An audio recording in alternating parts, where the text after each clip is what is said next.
Hero की धमाकेदार प्रस्तुति। Music by DJ Umesh, Shukipur बाजार। गे छौरी अब तू बैच के रह, बैच के रह गे बैच के रह। गे छौरी अब तू बैच के रह, बैच के रह गे बैठ के रह। भेल सामान जब से बड़का गे, पड़ गेलो पीछे सब लड़का गे। भेल सामान जब से बड़का गे, पड़ गेलो पीछे सब लड़का गे।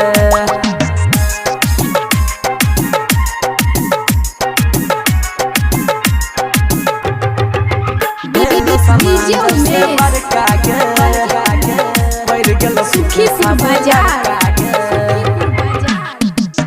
चल जब रास्ता पर छौरी सब सिस्टम डोलै छौ। चल जब रास्ता पर छौरी सब सिस्टम डोलै छौ।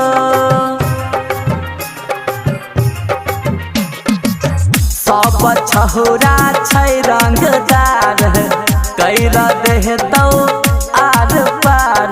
गे छौरी अब तू बैठ के रह, बैठ के रह गे बैठ के रह।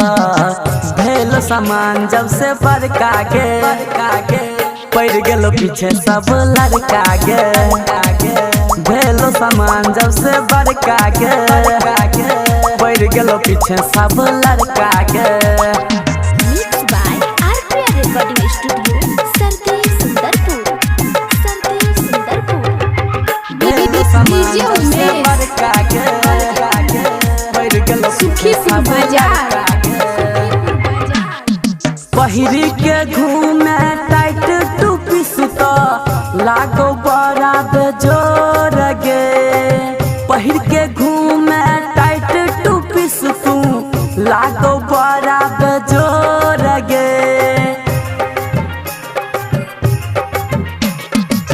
ले तो चुम्मा ऊपर नीचा, कहो अजित छोड़ तो नहीं पीछा।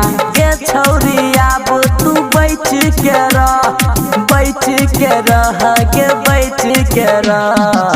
भेल सामान जब से बड़का गे, पड़ गेलो पीछे सब लड़का गे। भेल सामान जब से बड़का गे, पड़ गेलो पीछे सब लड़का गे। गे छौरी अब तू बैठ के रह, बैठ के रह गे बैठ के रह। गे छौरी अब तू बैठ के रह, बैठ के रह गे बैठ के रह। भेल सामान जब से बड़का गे, पड़ गेलो पीछे सब लड़का गे। भेल सामान जब से बड़का गे, पड़ गेलो पीछे